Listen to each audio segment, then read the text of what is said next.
One of my main goals was to try to build a specialized weapon. I mean, I'm really inspired by movies like Aliens and, of course, Ghostbusters.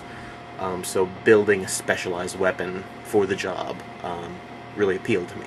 The latest technology we're using is the MKX series weapon.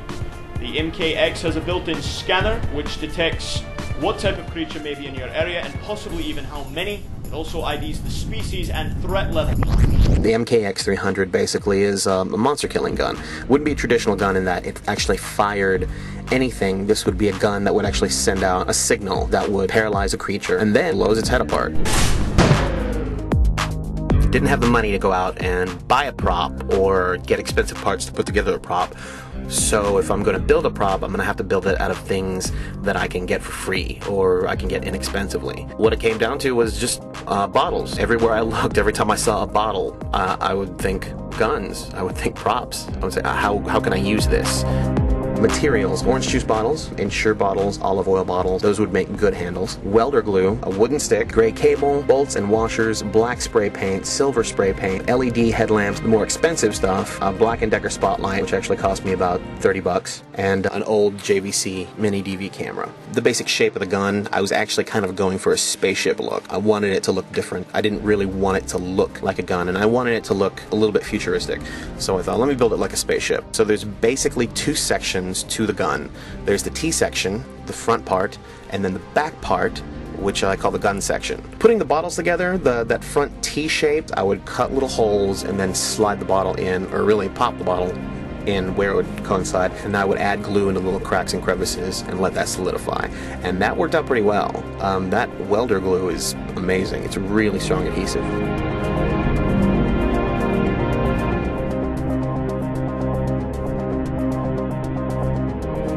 The T section is the section where I would cut out the front end, and that's where the spotlight would go. In the story, this would be the section where artificial sunlight would shoot out to destroy vampire heads. Basically cut out that section of the bottle, just shove the spotlight in there. Luckily that spotlight fit pretty good into that orange juice bottle. Any space in between, I would just kind of spray great stuff, and I would add little bits of foam here and there, and then Velcro. When you slide the gun in, it would stay in there very firmly, and it does. It doesn't slide out or anything. I use the spray foam to fill in the empty parts of the bottles. If you don't, depending on the weather, the temperature, there may be some condensation. You'll hear the bottles kind of expand and pop. So you fill it up with spray foam, and then it solidifies, and that way it fills up all those hollow spaces, and it gives a little bit of weight to the gun. The back section of the gun section, is actually two bottles welded glued together. The back part is a big orange juice bottle that has a handle on it that every time I looked at it, I thought that would be perfect for the back of the gun. And the underneath that is welder glued to another orange juice bottle, a smaller regular sized one, and that's welder glued together. I would cut out a section there so I could insert the JVC video camera, because I wanted this gun to have an LCD screen. The LCD screen, of course, in the story is where you would look and it would tell you what kind of creature, what kind of threat level. It could do thermal imaging. I wanted it to be a versatile camera. I would actually take the camera and just set it on top of the bottle and kind of measure out how wide and how long the camera was, and then I would cut out that size. I sprayed some great stuff in there, and then I took two pieces of plastic from the bottles, kind of made an L section, and laid them down and let that dry with the spray foam overnight, and that made a nice little section, and the camera fits in there nice and snug. I'd add some Velcro to the camera also. Then I took another piece of plastic so I could make a lid you could flip open and insert the camera. The LCD screen would stick out, and there would be a hole in the front so that way the camera would see, and which would actually get you some pretty cool POV footage.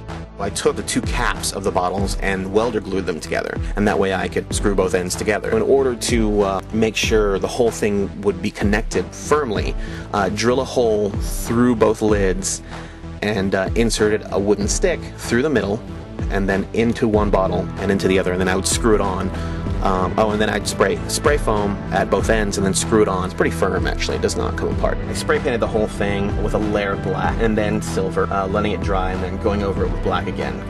Really wanted to get it that used look. Didn't want it to be too shiny or brand new. Took some old cable that I had and just poked holes into specific areas of the gun and just kind of inserted cable into one end and inserted into another and just kind of wired it throughout the entire gun. And then added some bolts and washers. Once again, poked holes in strategic places and put a little glue in and inserted the bolts and washers. Also give it that kind of mechanical look, so that way it actually looked like some form of working machine. I got these headlamps with these. It's got an elastic band you put around your head, and it had different settings. Had red LEDs, white LEDs, and I actually just cut the bands off, put Velcro behind them, and that way I could put it on different sections of the gun. Because I knew a big part of making this look cool was going to be the lighting. I mean, also it would need a flashlight, of course, but also I wanted to light the gun specifically. Parts of it I wanted red lights to be shined on it, and then parts of it would be white LED lights, and that would give it, that would kind of make it pop out as a prop. Went to the dollar store, picked up these little tap lights, these LED tap lights, and you push them and the lights come on. Glued those on to either end of the T section. So that way you'd have a white LED light shining down onto the ground when the actor would be holding the gun. That combined with the LED lights, you could position the headlamps any way you wanted to. The gun itself would work as a lighting tool. So not only is it just a prop, it's also practical because it acts as a second camera as well as a tool to light specific individuals. I could actually point one of the lights at an agent or somebody standing next to that agent. And it was perfect, especially for kind of a documentary, rough guerrilla style shoot. Just these LED lights were very useful. It gave the scene a really good atmosphere.